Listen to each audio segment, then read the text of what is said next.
friends, I'm Vani Vinod and today I'm going to say about the chakras which are present in our subtle body.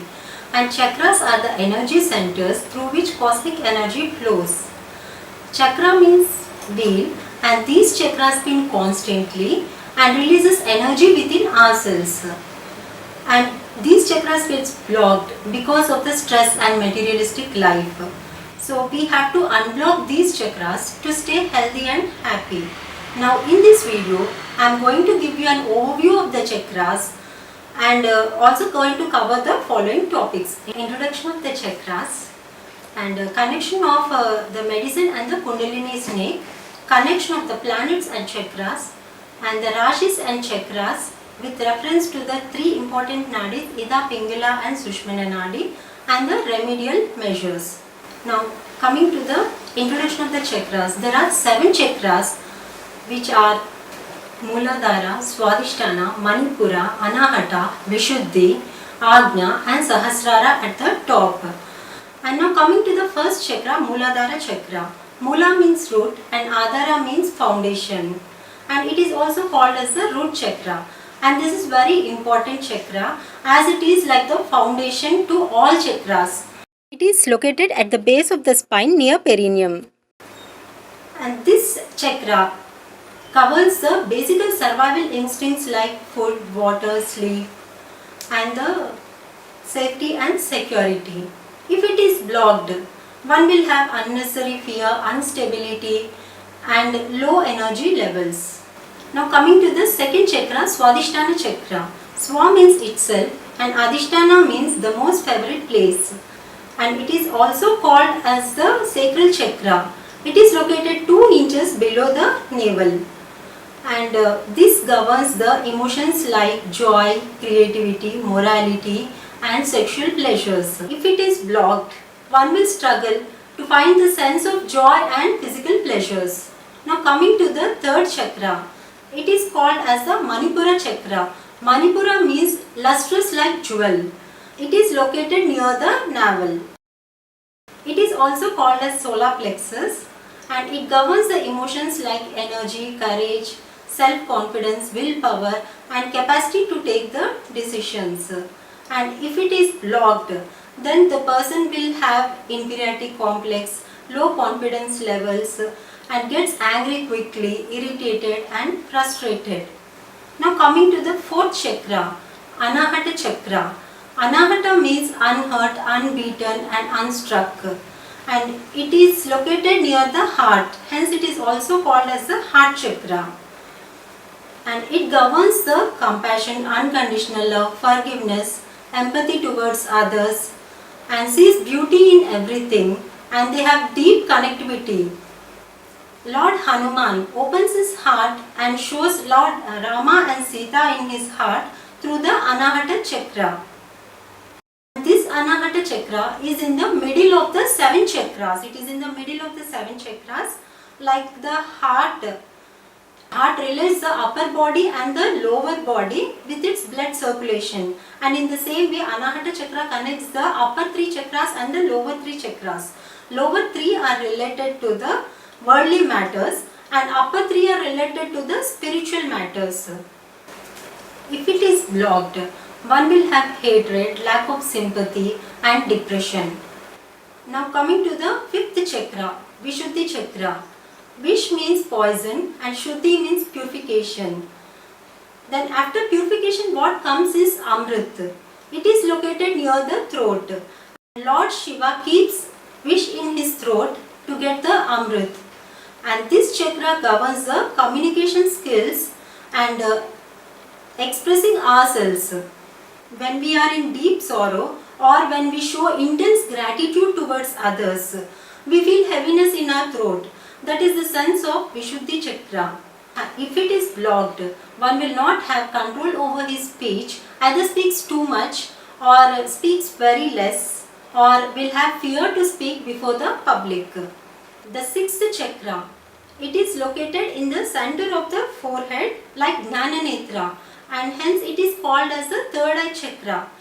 It governs the intuition, wisdom, clairvoyance and capacity to heal ourselves. Like if this chakra is opened, then we no need to go to any doctor, we can heal ourselves. And the seventh chakra is Sahasrara chakra. Sahasrara means 1000 petal lotus. And when this chakra is opened, you will have the spiritual connectivity with the God. There will be no punarjanma, as all the seeds of your past karmas gets roasted up in the divine fires of wisdom. In the highly evolved natives like Adi Shankaracharya and Ramana Maharshi, this energy flows freely in their body and they get the bliss of this emancipation. The great singers like Tyagaraja and Annamaya have the capacity to open up their chakras with their music. Not just the popular personalities, but few people who stays in Himalayas or who stays in Kashi, who appears like beggars, may also have this bliss of emancipation. If you have observed, the symbols are in the form of the lotus flowers in different colors, and these colors are the rainbow colors which are from the top: violet, indigo, blue, green, yellow, orange and red. These colors, they affect psychologically. Red, yellow, orange are Rajasic in nature, and the above colors violet, indigo, blue are Sattvic in nature. And the colors which are not in the rainbow, black, brown and dirty colors, and they are in Tamasic nature, and it represents the psychology of the person. Now coming to the medical side of these chakras are related to the central nervous system and the endocrine glands. Mooladhara is connected with the adrenal gland, Swadhisthana with reproductive glands, Manipura with pancreas, Anahata thymus, Vishuddhi thyroid, Agnya chakra pituitary and Sahasrara pineal gland.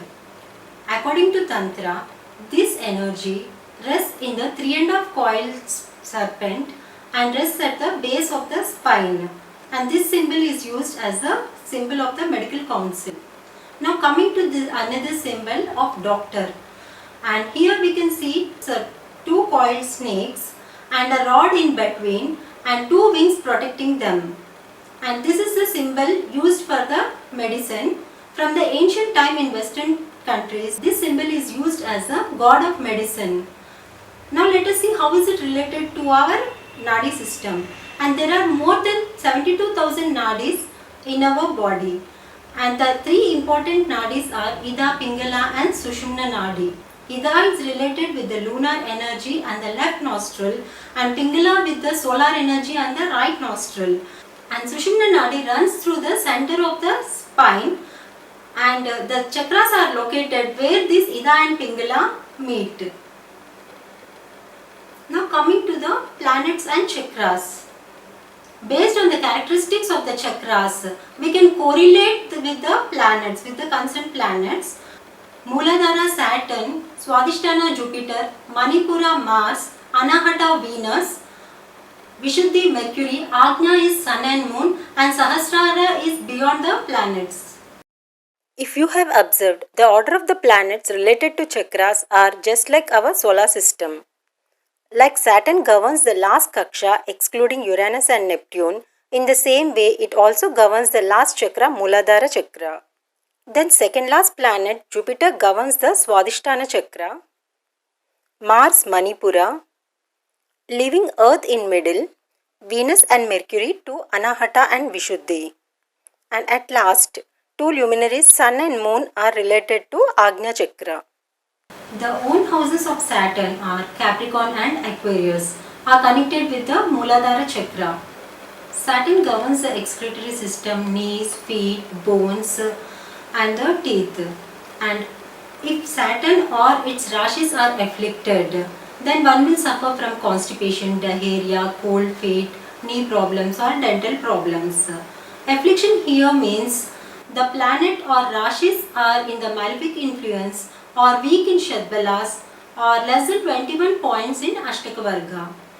Now coming to the Jupiter, the own houses of the Jupiter, they are Pisces and Sagittarius.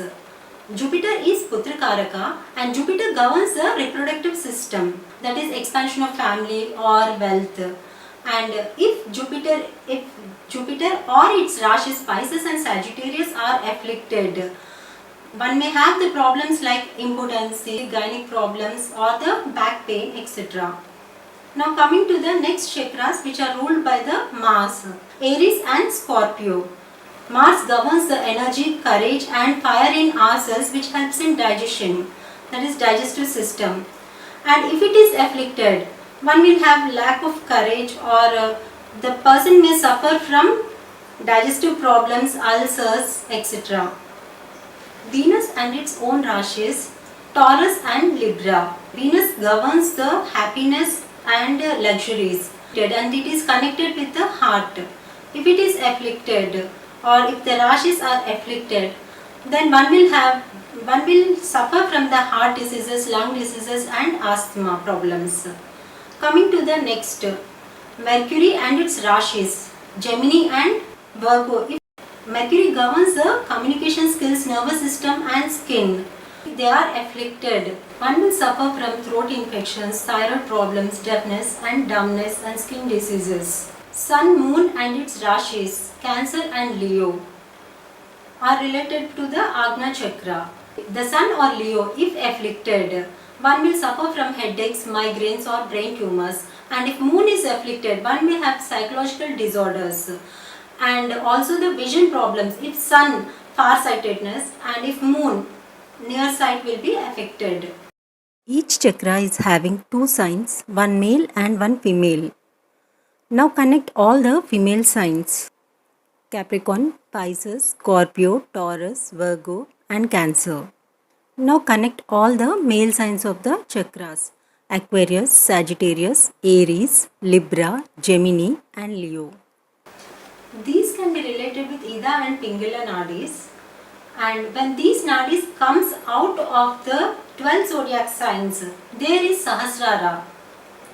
Good. If you reach to Sahasrara, then you don't need any horoscope and no planets can influence you. Regarding the nodes, Rahu and Ketu.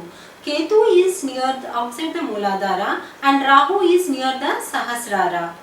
And there comes a doubt again, how come the most materialistic planet Rahu is at Sahasrara? When this Kundalini energy rises, Rahu turns its material gratification and reaches to the Sahasrara. We can unblock these chakras by different methods like reciting the seed mantras. Lam Mooladhara, Vam Swadhisthana, Ram Manipura, Yam Anahata, Vam Vishuddhi and Om Agna and Sahasrara. For better results, you can use the hand mudras and chant mantras. You can also energize the chakras by keeping the yogic postures, and you can also use the gemstones. If you have problems related to these chakras, you can also pray to the concerned deities. Like for Mooladhara, you can pray to Lord Ganesha, who is the first god to be prayed, and he removes all vignas. And Ganesha also represents the Ketu, which is down the Mooladhara. Now the second chakra, Swadhisthana chakra, you can pray to Lord Vishnu in the form of Santana Gopala or Ardhanarishwara, and this you can do for the progeny. For Manipura, you can pray to Lord Kartikeya for the energy and courage. And Anahata chakra, for luxuries and happiness, you can pray to Goddess Lakshmi. Vishuddhi chakra, for education and communication skills, you can pray to Goddess Saraswati.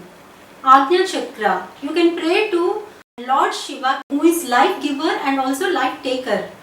And for Sahasrara, you can pray to Lalita Devi, who has 1,000 names. And the meditation is the best method to energize the chakras and to heal yourself. So friends, everyone has lot of energy hidden in ourselves. Like lotus buds, let us realize and release our energies to stay happy and healthy. Thank you for watching the videos. Please like it, share it and subscribe it to watch more videos.